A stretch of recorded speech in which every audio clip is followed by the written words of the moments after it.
আমার আল্লাহ ডাক দিয়া কয় বান্দারে, ও আমার বান্দা জগৎবাসী শুনো, তোমরা তাদের সামনে ভদ্র হইয়া দাঁড়াও, নম্র হইয়া দাঁড়াও, আদবের সহিত দাঁড়াও। আমি কাউসার জালালির প্রশ্ন, ও খোদা কার সামনে দাঁড়াবো? ভদ্র হয়ে নম্র হয়ে নত হয়ে কার সামনে দাঁড়াবো? আমি কি কোনো চেয়ারম্যান, মেম্বার, এমপি, মন্ত্রী, শিল্পপতির সামনে ভদ্র হয়ে নম্র হয়ে আদবের সহিত দাঁড়াবো নি? আমার আল্লাহ কয় না না না না, তাদের সামনে না। আল্লাহ কাদের সামনে দাঁড়াইতাম? আমার আল্লাহ ডাক দিয়া কয় বান্দারে, তোমরা তোমাদের মা বাবার সামনে ভদ্র হইয়া নম্র হইয়া আদবের সহিত নত হইয়া দাঁড়াও। উচ্চ আওয়াজে বলেন সুবহানাল্লাহ। আমার আল্লাহ ডাক দিয়া বলে, তোমরা তোমাদের মা বাবার সামনে ভদ্র হইয়া নম্র হইয়া আদবের সহিত দাঁড়াও। এমন ভাবে দাঁড়াইও না, অনেক সন্তান আছে মা বাবার সামনে দাঁড়াইলে মা বাবা বড় আতঙ্কের মধ্যে থাকে। আছে না? আছে না? না জানি ফুলা গালি দেয়, না জানি ফুলা হাত তুলে মারে। বাংলাদেশের মধ্যে এমন বহু রেকর্ড আছে, হয়তো মণিপুর গ্রামের মধ্যেও থাকতে পারে। এই রকম বেয়াদব সন্তানও আছে, মা বাবার গায়ের মধ্যে হাত তোলে। আছে না? আছে না? আল্লাহ তাদেরকে হেদায়েত নসিব করুক, আমিন বলেন। আমার আল্লাহ একটা ডাক দিয়া কয় বান্দারে, ও আমার বান্দারা শুনো, তোমরা তোমাদের মা বাবার সামনে ভদ্র হয়ে নম্র হয়ে আদবের সহিত দাঁড়াও। এমন ভাবে দাঁড়াইও না তোমার মা বাবা তোমার দেখলে আতঙ্কের মধ্যে থাকে, তোমার মা বাবা তোমারে দেখলে ভয়ের মধ্যে থাকে। এমন ভাবে দাঁড়াইও না, ভদ্র হইয়া নম্র হইয়া তাদের সামনে দাঁড়াও আর তাদের জন্য দোয়া করো। আল্লাহ দোয়া করতাম কেমনে? আমার আল্লাহ কয় বান্দারে, আমি খোদা দোয়া শিখাইয়া দিতেছি, তোমরা দোয়া করো। আপনারা সবাই আমার সাথে পড়েন, রব্বির হামহুমা। উচ্চ আওয়াজে বলেন না, রব্বির হামহুমা কামা রব্বায়ানি। মাবুদ, শৈশবকালে আমার মা বাবা আমারে যেমন ভাবে লালন পালন করেছিল, শৈশবকালে মানে আমার ছোটকালে যখন আমি দুধের বয়স যখন আমার ছিল, আপনার ছিল 1.5-2 বছরের বাচ্চা, আপনি যখন আপনার মায়ের ডান পাশে দিয়া ঘুমাইছিলেন, আল্লাহর কসম ডান পাশে দিয়া ফরসাব করে দেওয়ার সাথে সাথে জনম দুঃখিনী মা চিন্তা করলো আমার সন্তানের ঠান্ডা লাগবো, নিউমোনিয়া লাগবো, আমার সন্তানের কষ্ট হইব। জনম দুঃখিনী মা আপনারে বাম পাশে দিয়া শোয়াইছে, মানে শুকনা জায়গার মধ্যে শোয়াইছে। আপনি যখন ওই বাম পাশে দিয়া শুকনা জায়গার মধ্যে কিছুক্ষণ পরে ফরসাব কইরা দিলেন রাত্রে বেলা, জনম দুঃখিনী মা চিন্তা করলো আমার সন্তানরে যদি বিজার মধ্যে শোয়াইয়া রাখি, আমার সন্তানরে যদি ফরসাবের মধ্যে শোয়াইয়া রাখি, আমার সন্তান কষ্ট পাইব, নিউমোনিয়া লাগবো, ঠান্ডা লাগবো। জনম দুঃখিনী মা ওই বিজার মধ্যে ফরসাবের মধ্যে ঘুমাইছে, জাদুরে বিজার মধ্যে ফরসাবের মধ্যে ঘুমাইতে দিছে না। জনম দুঃখিনী মা আপনারে আমার বুকের মধ্যে সারা রাত্র রাখছে, সন্তানে যেন কষ্ট না হয়, সন্তান যেন কষ্ট না পায়। জনম দুঃখিনী মা সারা রাত্র বুকের মধ্যে রাখছে, মা নিজে কষ্ট করছে, সন্তান রে কষ্ট দিছে না। আল্লাহ আমার শৈশবকালে আমার মা বাবা আমারে যেমন ভাবে আদর যত্নে লালন পালন করেছিল, আজকে আমার মা নাই, বাবা নাই, আমার মা কবরে ঘুমাইয়া রইছে, বাবা কবরে ঘুমাইয়া রইছে। রব্বির হামহুমা কামা রব্বায়ানি সগীরা। মাবুদ, আমার শৈশবকালের মতো কবর দেশে আমার মা বাবার তুমি তেমন ভাবে লালন পালন, তেমন ভাবে আদর যত্ন, তেমন ভাবে রাখিও। উচ্চ আওয়াজে বলেন সুবহানাল্লাহ। আমার নবীর কাছে একজন সাহাবী, একটা লোক এসে প্রশ্ন করলো, ইয়া রাসূলুল্লাহ, ইয়া হাবিবাল্লাহ, নবী গো আপনার কাছে জানতে চাই গো নবী, আমার কাছে বেশি হকদার কে, দাবিদার কে? মানে আমার কাছে সবচেয়ে বেশি উত্তম ব্যবহার পাওয়ার ব্যক্তিটাকে আমার নবী বলে তোমার মা। জবানটা খুলে বলেন না। বুখারী শরীফ মুসলিম শরীফের মধ্যে হাদিস খানা আছে, পৃষ্ঠা নাম্বার মেশকাত শরীফের মধ্যে হাদিস খানা আছে, পৃষ্ঠা নাম্বার 418। হযরত আবু হুরায়রা রাদিয়াল্লাহু তাআলা হতে বর্ণিত, তিনি বলেন একজন ব্যক্তি আমার নবীর কাছে এসে প্রশ্ন করলেন, মান আহাক্কুন নাসি বিহুসনিস সুহবা, ক্বালা উম্মুকা সুম্মা উম্মুকা সুম্মা উম্মুকা সুম্মা আবুকা সুম্মা আদনাকা আদনাকা। জোরে জোরে কন্না সুবহানাল্লাহ। লোকটা নবীজিকে ডাক দিয়া বলে, ইয়া রাসূলুল্লাহ, ইয়া হাবিবাল্লাহ, নবী গো, আমার কাছে বেশি হকদার কে, দাবিদার কে? মানে আমার কাছে সবচেয়ে বেশি ভালো ব্যবহার পাওয়ার ব্যক্তিটাকে? আমার নবী বললেন তোমার মা। সুবহানাল্লাহ। লোকটা আবারও আমার নবীরে প্রশ্ন করলেন, নবী গো, তারপর কে গো নবী? আমার নবী বলে তোমার মা। সুবহানাল্লাহ বলে। লোকটা আবারও প্রশ্ন করলেন, ইয়া রাসূলুল্লাহ, ইয়া হাবিবাল্লাহ, নবী গো, তারপর কে গো নবী? আমার নবী বলে তোমার মা। কয়বার বললেন? মজার আলোচনা সামনে পাবেন, গভীর মনোযোগ দেন। কয়বার বললেন? মায়ের কথা কয়বার বললেন? জালালির কোনো বানানো ওয়াজ না, বানানো কথা না, কিতাবের নাম পৃষ্ঠা নাম্বার সহকারে বলে দিয়ে গেলাম বাজানো। লোকটা আবারও আমার নবীরে প্রশ্ন করলেন, ইয়া রাসূলুল্লাহ, ইয়া হাবিবাল্লাহ, নবী গো, তারপর কে গো নবী? আমার নবী বলে তোমার বাবা। লোকটা ক্ষান্ত হইছে না, আবার প্রশ্ন করলেন, ইয়া রাসূলুল্লাহ, ইয়া হাবিবাল্লাহ, নবী গো, তারপর কে গো নবী? আমার নবী বলে তোমার নিকটবর্তী আত্মীয় স্বজন। আমার কথা কি বুঝেন? আমার কথা কি বুঝেন? মায়ের কথা জোরে বলো না বাবা। বাবার কথা, আত্মীয় স্বজনের কথা। লোকটা আমার নবীকে প্রশ্ন করলেন, ইয়া রাসূলুল্লাহ, আপনি মায়ের কথা 3 বার বললেন, চাইলে বাবার কথাটাও 3 বার বলতে পারতেন। আত্মীয় স্বজনের কথা 1 বার বললেন, মেনে নিলাম, কারণ আত্মীয় স্বজন একটু দূরে, মা বাবা হলো কাছে। আমার নবী একটা ডাক দিয়া কয়, সাহাবীরা রে, ও আমার সাহাবীরা শোনো, কেন তোমার মায়ের কথা 3 বার বললাম, কেন বাবার কথা 1 বার বললাম? এর মধ্যে কয়েকটা কারণ তোমরা শোনো।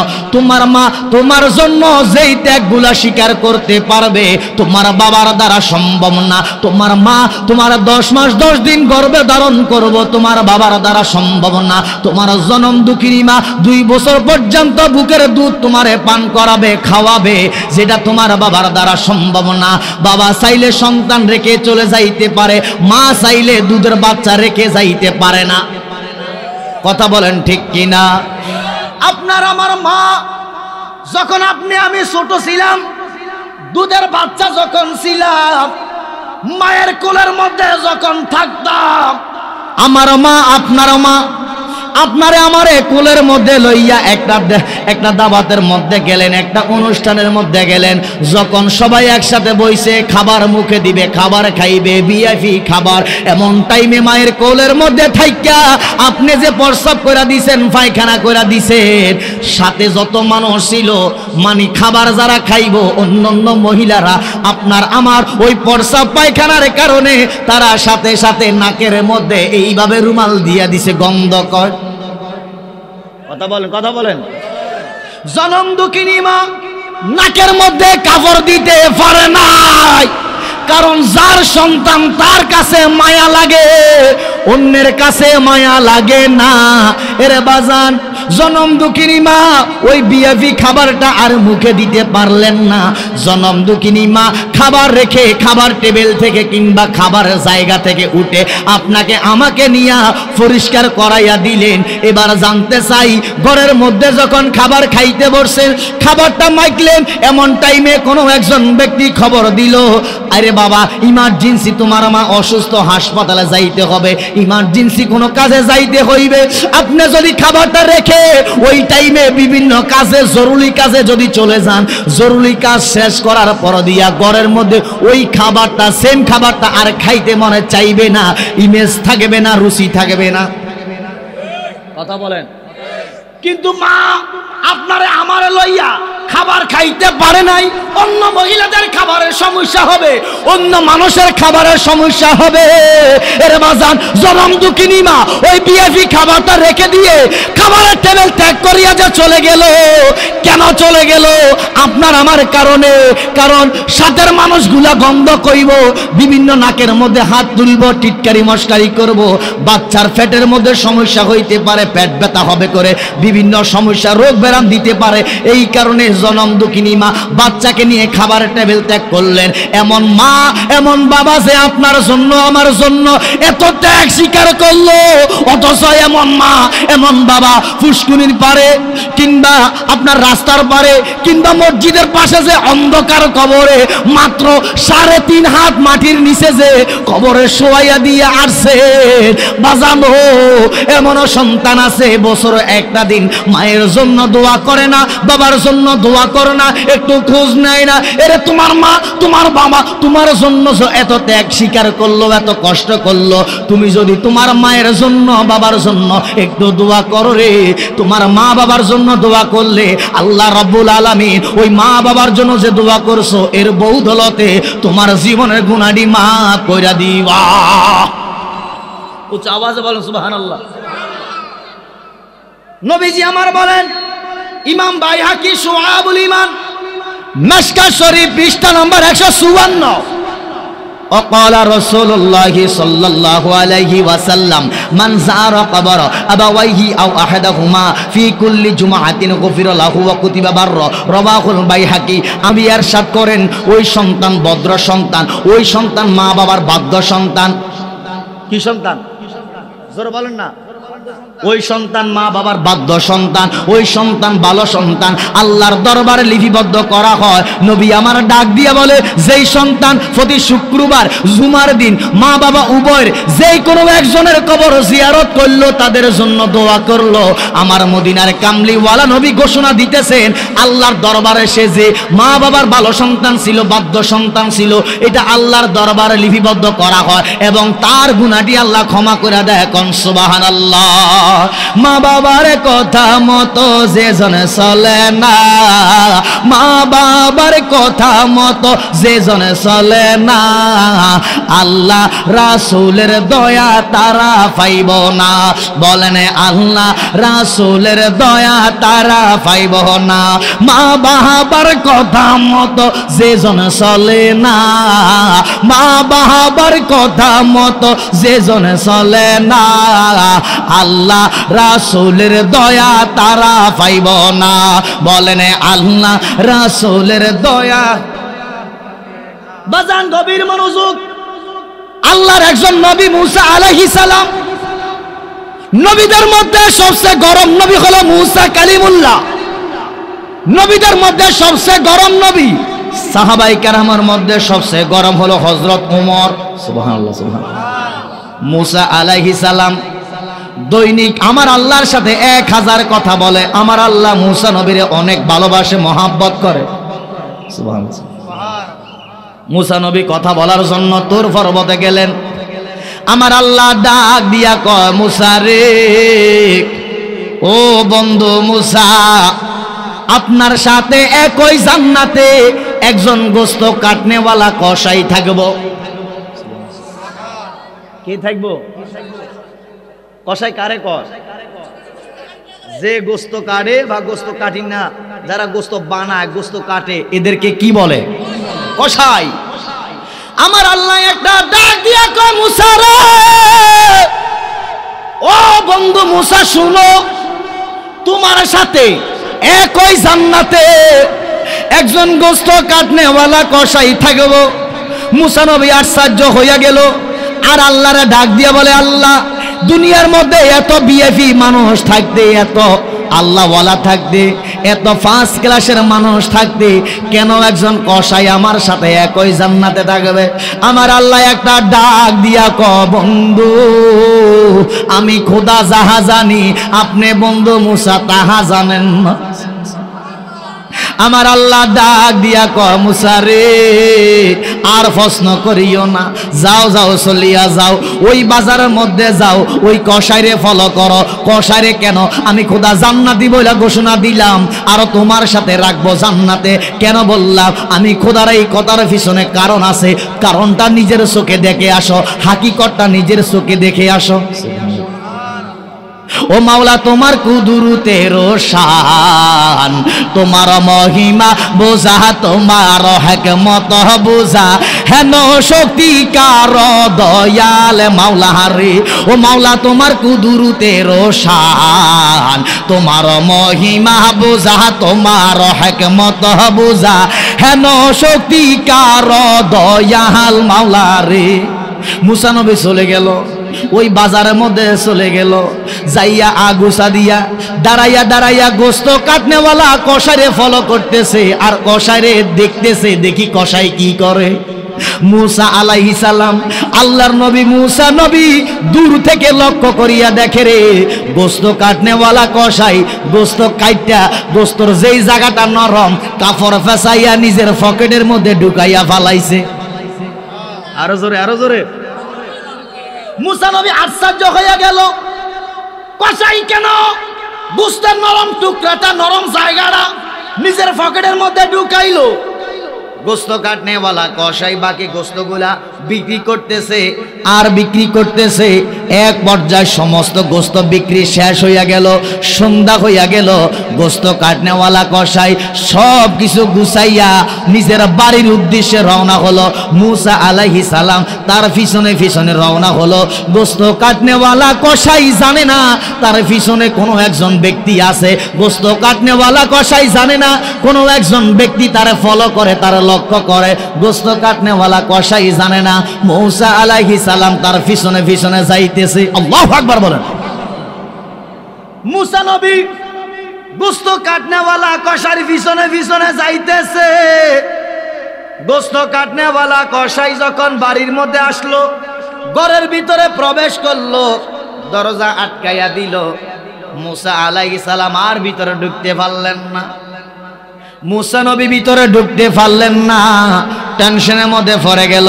আমি যদি ভিতরে ঢুকতে না পারি, ভিতরে যাইতে না পারি, কসাই ঘরের ভিতরে কি করে, কি কাজ করে, কোন কারণে আল্লাহ তারে জান্নাতি বইলা ঘোষণা দিছে, আমি তো দেখতে পারবো না, জানতে পারবো না। আল্লাহ তো আমারে হুকুম করছে যাওয়ার জন্য, দেখার জন্য, যেই কোনো কৌশল হোক না কেন গোস্ত কাটনেওয়ালা কসারে ঘরের ভিতরে যাইতে হইবা।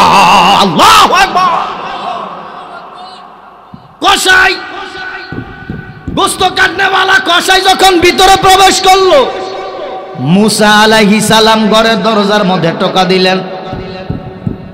গোস্ত কাটনেওয়ালা কসাই দরজা খুলে দিলেন।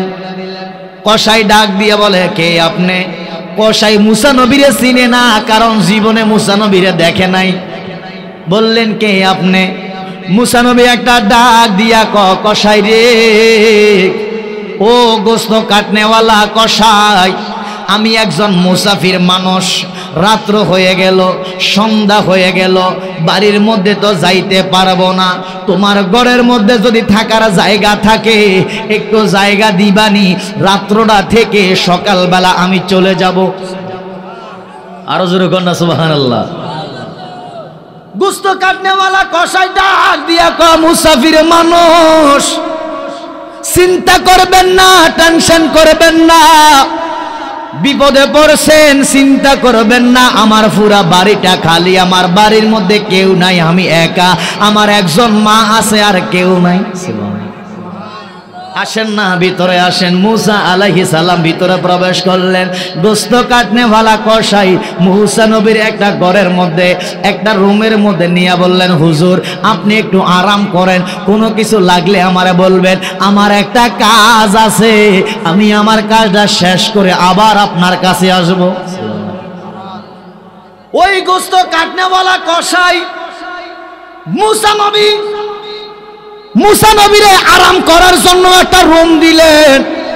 রুম দেওয়ার পরে দিয়া গোস্ত কাটনেওয়ালা কসাই চলে গেল ফাঁকের ঘরে। কোথায়?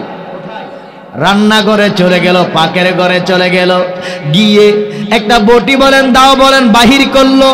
করার পরে দিয়া ওই যে পকেটের মধ্যে নরম গোস্তটা ঢুকাইছে, মনে আসেনি? জোরে কন্যা আসেনি? নরম গোস্তটা বাহির করলেন। মুসা নবী আর রুমের মধ্যে থাকলেন না, গোস্ত কাটনেওয়ালা কসারি পিছনে পিছনে আবার ফলো করার জন্য, লক্ষ্য করার জন্য পিছনে পিছনে রওনা হলেন।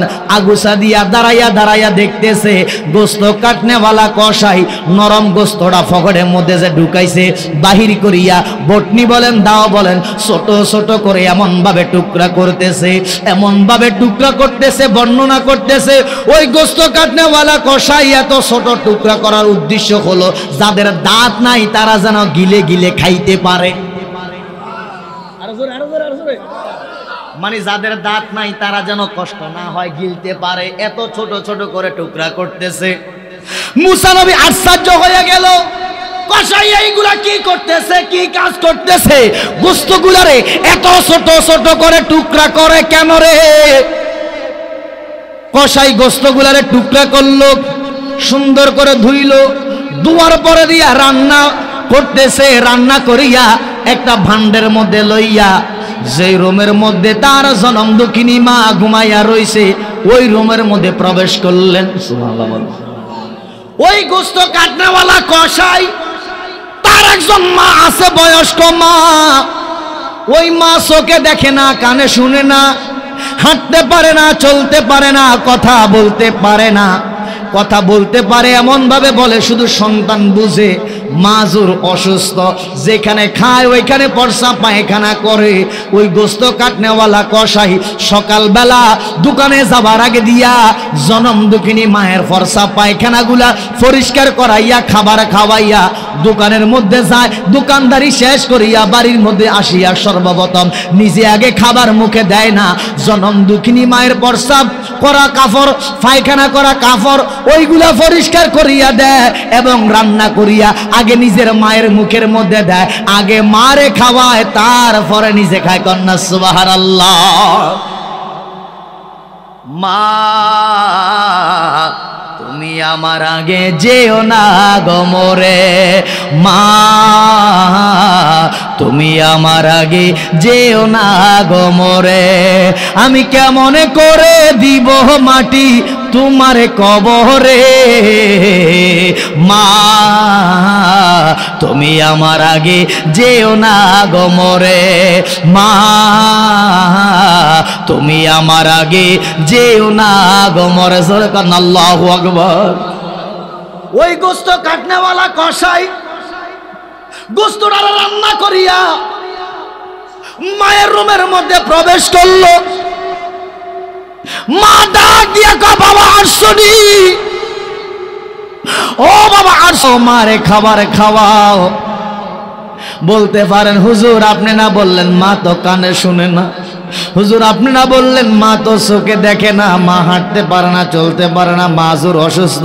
তাহলে সন্তান যে ঘরের মধ্যে প্রবেশ করলো মা কেমনে বললো, মা কেমনে দেখলো, মা কেমনে জানলো? কথা কোন প্রশ্ন জাগে না? জাগেরই প্রশ্ন। এবার আসেন,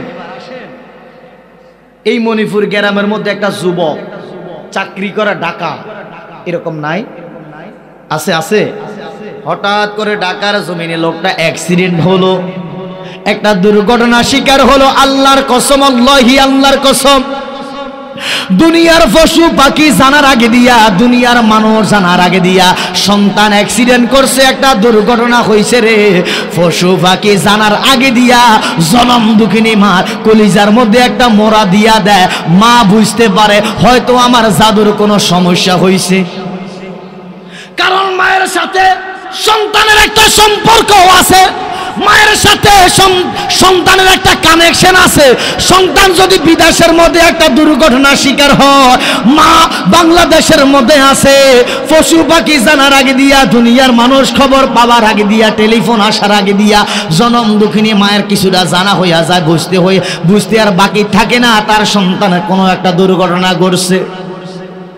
মুসা নবী গলার গুছা দিয়া দাঁড়াইয়া রইছে, রং তামাশা দেখতেছে মা এবং সন্তানের। মা ডাক দিয়া বলে বাবা আসছনি, সন্তান ডাক দিয়ে বলে, মা তোমার জন্য খাবার নিয়ে আসছি, মা হা করো। মা হা করছে। ওই গোস্ত কাটনেওয়ালা কষাই রান্না করা খাবারটা জনম দুঃখিনী মায়ের মুখের মধ্যে তুলিয়া দিছে। তুলিয়া দেওয়ার সাথে সাথে আল্লাহর কসম, জনম দুঃখিনী মা ডাক দিয়া কয়, মাবুদ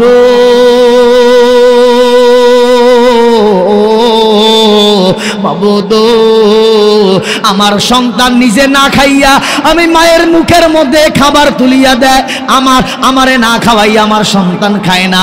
আমার সন্তান আমারে এত ভালোবাসে, মহাব্বত করে। আল্লাহ তুমি দেখছো, তুমি জানো, সকালবেলা দোকানে যাওয়ার আগে দিয়া আমার প্রস্রাব পায়খানাগুলো পরিষ্কার করিয়া দেয়।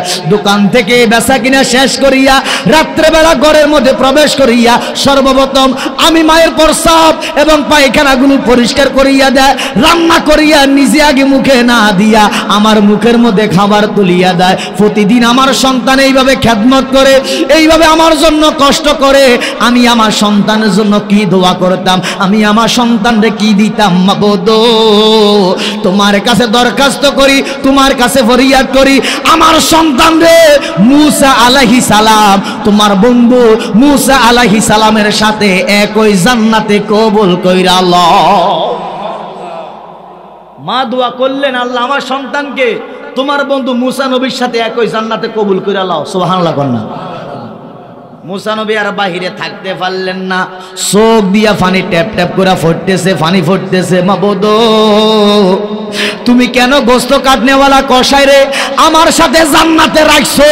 প্রথমে বুঝতে পারলাম না, এখন হাকিকতটা বুঝলাম। মুসা নবী ঘরের ভিতরে প্রবেশ করলো, গোস্ত কাটনেওয়ালা কষাই মুসা নবীর দেখিয়া জিলকানি দিলেন, আশ্চর্য হইয়া গেলেন। হুজুর, ও মুসাফির মানুষ, আপনি কি মনে করে আমাদের এই ঘরের মধ্যে প্রবেশ করলেন? হয়তো আপনার কোনো সমস্যা হচ্ছে, হয়তো আপনার কোনো খাবার লাগবে, হয়তো আপনার কিছু লাগবে, আপনি এই জায়গার মধ্যে আসছেন। আমি আমার মায়ের একটু সেবা যত্ন করতেছি, তারপর আমি আপনার কাছে যাইতাম। মুসা নবী একটা ডাক দিয়া কষাই রে, আল্লাহর কসম, তোমার মা যে তোমার জন্য যে দোয়াটা করছে, দোয়াটা তো আল্লাহ কবুল কইরা লইছে। গোস্ত কাটনে ভালা কষাই হাসতে হাসতে ডাক দিয়া কয়, মুসাফির মানুষ কি বলতেছেন, কি বলতেছেন? এটা সম্ভব না। কয় কেন সম্ভব না? কয় আমার মা আজকে এই কথা নতুন বলে নাই, মা প্রতিদিন বলে, প্রতিদিন বলে, আমার মা প্রতিদিন বলে আল্লাহর কাছে এটা সম্ভব না, মুসা নবীর সাথে জান্নাতে থাকা এটা সম্ভব না, আমার দ্বারা সম্ভব না। কারণ আমি তেমন নেক আমল করি নাই, তেমন বন্দেগী করি নাই, আমি শুধু আমার মায়ের একটু সেবা যত্ন করতেছি। মুসা নবী আর কান্দে কান্দে ডাক দিয়া বলে, কষাই রে, যে আল্লাহ আমারে সৃষ্টি করছে, তোমার সৃষ্টি করছে, ওই আল্লাহর নামের শপথ কইরা কই, আমার আল্লাহ রব্বুল আলামিন তোমারে মুসা নবীর সাথে একই জান্নাতে কবুল করছে। কষাই একটা ডাক দিয়া কয়, মুসাফির মানুষ কে গো আপনি? কি আপনার পরিচয়? আপনি এত কিছু জানেন কেমনে?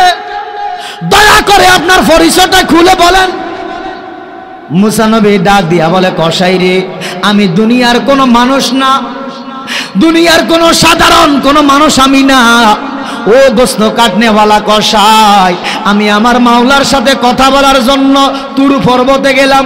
আমার আল্লাহ যখন আমারে বলছিল তুমি কষাই আমার সাথে একই জান্নাতে থাকবে, বিশ্বাস করতে পারলাম না, কথাটা যেন কেমন হয়ে গেল। এই কারণে আমার আল্লাহ আমারে ফাটাইছে নিজের চোখে দেখার জন্য।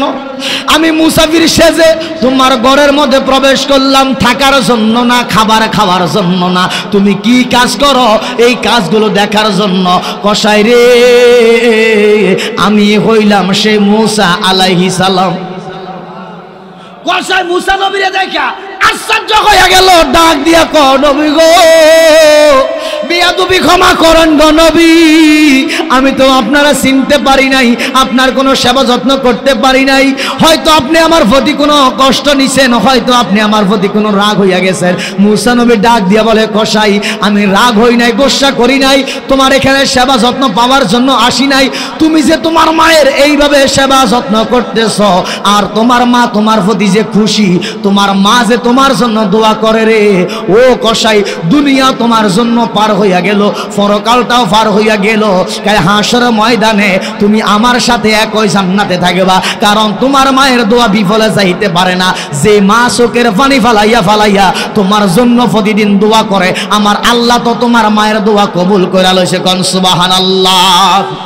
আমার মণিপুর গ্রামের ভাই বাবারা, যুবক ভাইয়েরা, মুরব্বী বাবারা, যাদের মা বেঁচে আছে, যাদের বাবা বেঁচে আছে, লক্ষ টাকা খরচ করে মক্কা মদিনা যাইতে হবে না। 3 লক্ষ টাকা, 7 লক্ষ, 10 লক্ষ টাকা খরচ করিয়া মক্কা মদিনা যাইবেন, হজটা কবুল হইতে পারে, নাও হইতে পারে। এই কবুলের কোনো গ্যারান্টি কেউ দিতে পারবে না। আমার নবী গ্যারান্টি দিচ্ছে, কোনো সন্তান যদি একবার মায়া করে, মহাব্বত করে, কোনো সন্তান যদি মার চেহারার দিকে, বাবার চেহারার দিকে মায়া মহাব্বত করে একবার তাকায়, আল্লাহর কসম আমার নবী বলে, আল্লাহ ওই সন্তানের অ্যাকাউন্টের মধ্যে, আমল নামার মধ্যে একটা হজের সওয়াব দান কইরা দিব। সাহাবায়ে কেরাম আমার নবীরে প্রশ্ন করলেন, ইয়া রাসূলুল্লাহ, ইয়া হাবিবাল্লাহ, নবী গো, আমি যদি আমার মায়ের চেহারার দিকে 2 বার নজর করি, আমার নবী বলে, আল্লাহ তোমার 2টা হজের সওয়াব দিবে।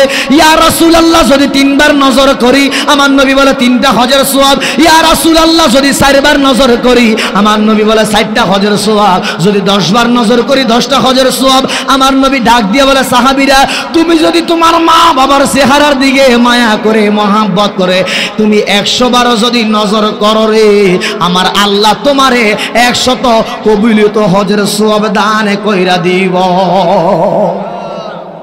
মণিপুরের গ্রামের ভাই বাবারা, অত্র এলাকার যুব সমাজ, তোমাদের উদ্দেশ্যে আজকের এই আলোচনা। যাদের মা বেঁচে আছে, যাদের বাবা বেঁচে আছে, ও যুবক ভাইয়েরা, মা হলো মদিনা, বাবা হলো কাবা। মক্কা মদিনা তোমার ঘরের মধ্যে, এই মক্কা মদিনার যদি খুশি করতে পারো রে, মক্কাওয়ালা মদিনাওয়ালা তোমার সাথে আছে। মক্কাওয়ালা মদিনাওয়ালার যদি খুশি করতে পারো, মা হলো মদিনা, বাবা হলো কাবা। তোমার ঘরের মধ্যে কাবা শরীফ আছে, তোমার ঘরের মধ্যে মদিনা শরীফ আছে। খেদমত করো, করার মতো করো, ভালোবাসো, ভালোবাসার মতো বাসো রে। আল্লাহর কসম, কোন মা যদি তার সন্তানের মহাব্বত কইরা দোয়া করে রে, আমার দয়াল নবী বলে, মা দোয়া করতে দেরি হয়, কবুল হইতে দেরি হয় না। নবীজি বলে, তুমি যদি তোমার হায়াত বাড়াইতে চাও, কি বাড়াইতে চাও? জোরে বলেন না। আল্লাহ 50 বছর হায়াত দিছে, 100 বছর বাঁচার সুযোগ আসেনি? ওই বেড়া আছে বলে দূর নাই। আল্লাহ যদি 50 বছর হায়াত দেয়, কেউ কোনো 51 বছর বাঁচতে পারবো? এই জোরে বলেন, আছে? এমন বাহাদুর কি আছে যে 1টা সেকেন্ড বেশি বাঁচতে পারবো? ওই বেটা কথা কয় না। আল্লাহ যদি 50 বছর হায়াত দেয়, 51 বছর বাঁচার সুযোগ আসেনিও? সুযোগ নাই। এবার আমার নবী বলে, শুনেন, ইমাম বাইহাকি শুআবুল ঈমান খণ্ড নাম্বার 10 পৃষ্ঠা নাম্বার 266, হযরত আনাস রাদিয়াল্লাহু তাআলা হতে বর্ণিত, তিনি বলেন, মান আহাব্বা আন ইউমাদ্দালাল্লাহু ফি উমরিহি ফি রিজকিহি ফালিয়াবাররা ওয়ালিদাইহি ওয়ালিয়াসিল রাহিমা। সুবহানাল্লাহ। আমার নবী বলে, তোমরা কেউ যদি তোমাদের হায়াত বাড়াইতে চাও, রিজিক বাড়াইতে চাও, তোমাদের হায়াত রিজিক যদি বাড়াইতে চাও, তাহলে তোমরা তোমাদের মা বাবার সাথে ভালো ব্যবহার করো, উত্তম ব্যবহার করো। যেই সন্তান মায়ের সাথে বাবার সাথে উত্তম ব্যবহার, ভালো ব্যবহার করবে, আল্লাহর কসম আমার নবী বলে, আল্লাহ তার হায়াতের মধ্যে বরকত দিবে এবং রিজিকের মধ্যে বরকত দিবে। উচ্চ আওয়াজে ডান হাতটা তোলা দিবে, সুবহানাল্লাহ। আমরা কি হায়াত বাড়াইতে চাই, রিজিক বাড়াইতে চাই? হুজুর, আমার 500 টাকা দৈনিক ইনকাম হয়, আমার পরিবারে 1000 টাকার প্রয়োজন, আমি কি করব? আল্লাহর কসম আমি বলতেছি না, আমার দয়াল নবী বলতেছে, তুমি তোমার মা বাবার সাথে ভালো ব্যবহার করো, উত্তম ব্যবহার করো, তাহলে আল্লাহ তোমার রিজিক বাড়াইয়া দিব। আরো জোরে বলেন সুবহানাল্লাহ। সাধনা সাধনা করো যত সাধনা, বড় সাধনা তোমার ঘরের বাবা মা।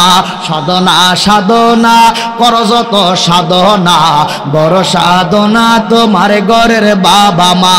ওরে মা বাবারে কষ্ট দিলে রে, মা বাবারে কষ্ট দিলে কোনো সাধন হবে না, বড় সাধনা তোমার ঘরের বাবা মা। যাদের উসিলা বাইরে দেখলাম ববের মুখ, মানুষ হইয়া জন্ম নিয়া পাইলাম কত সুখ। কাজে দেয়নি বাবা তোমায়, বড় কষ্ট পাবে, রোদ্রে ফরিবে সন্তান, বৃষ্টিতে ভিজিবে।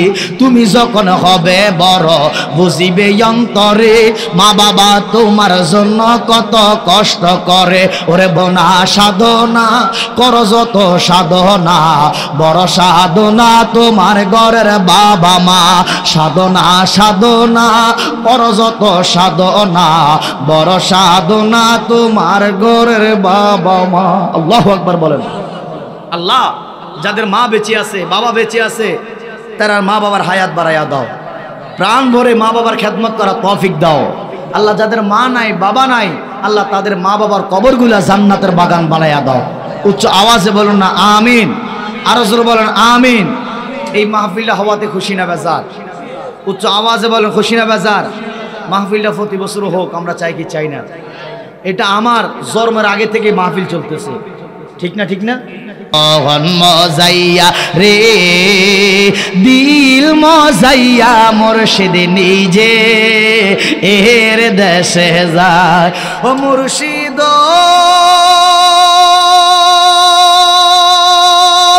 কি আমার ভাঙা নাও, তার উপরে তুপার ভাই, ঝলকে ঝলকে উঠে পানি রে। কইও রে মুর্শিদের ঠাই, এই নৌকার ভরসা নাই। কইও রে মুর্শিদের ঠাই, এই নৌকার ভরসা নাই। কখন জানি জলে ডুইবা মরি রে, আমার মন মজাইয়া রে দিল মজাইয়া মুর্শিদ নিজে এর দেশে যায়। আমার মন মজাইয়া রে দিল মজাইয়া মুর্শিদ নিজে। ও মুর্শিদ কি আমার ভাঙা ঘর, তার উপর লড়ে সর, কোন দিন জানি সেই ঘর ভাঙ্গা পরে রে। আহাগারে নিওয়ারি রে কানসা বাসের বেড়া রে, আহাগারে নিওয়ারি রে ওরে কানসা বাসের বেড়া রে।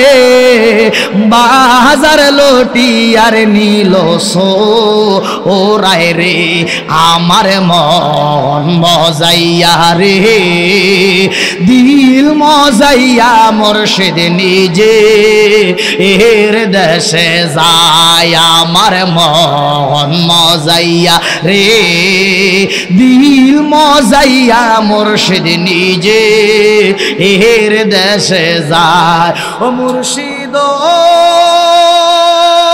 সবার আছে জাগা জমি, দ্বন্দ্বলুতার নাহি রে কমি, আমার মনে আসো দয়াল তুমি রে। আমার জীবনে মরণে ঠাই দিও শরণে, জীবনে মরণে ঠাই দিও শরণে। তুমি বিনে বান্ধব না আয় রে, আমার মন মজাইয়া রে দিল মজাইয়া মুর্শিদ নিজে এর দেশে যায়। আমার মন মজাইয়া রে দিল মজাইয়া রে মুর্শিদ নিজে এর দেশে যায়। আল্লাহু আকবার বলেন। আমি সেই কাউসার জালালি আজ দেশ বিদেশে, শুধু দেশ বিদেশ না, বাংলা ভারতে সাহাবা সবচেয়ে বেহতর, কারণ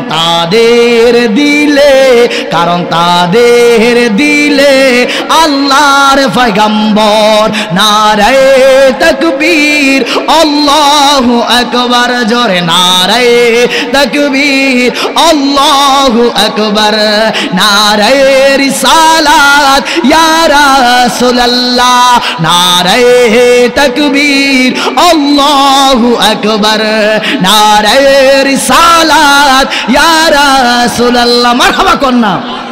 Golden Medina, oh my sweet Medina, I cannot forget you, dear Medina. I cannot forget you, dear Medina. Golden Medina, oh my sweet Medina, I cannot forget you, dear Medina. I cannot forget you, dear Medina. Cannot forget, could not forget, dear Medina. Cannot forget, could not forget, dear Medina. I cannot forget you, dear Medina. I cannot forget you, dear Medina. I cannot forget you, dear Medina. Zora konna marhaba, zora bolna ya Rasulullah. O de pal tule de, মাঝি হালা করিস না, ছেড়ে দে নৌকায় আমি যাব Medina, ছেড়ে দে নৌকায় আমি যাব মদিনা। দে দে পাল তুলে দে, দে দে পাল তুলে দে, ও মাঝি হেলা করিস না, ও মাঝি বাইনা করিস না, ছেড়ে দে নৌকায় আমি যাব মদিনা, ছেড়ে দে নৌকায় আমি যাব মদিনা। দিল্লিতে নিজামুদ্দিন আউলিয়া এলো, দিল্লিতে নিজামুদ্দিন আউলিয়া। ধন্য ধন্য মেরা, ধন্য ধন্য মেরা সিলসিলা এলো, দিল্লিতে নিজামুদ্দিন আউলিয়া এলো, দিল্লিতে নিজামুদ্দিন আউলিয়া। মারহাবা কর।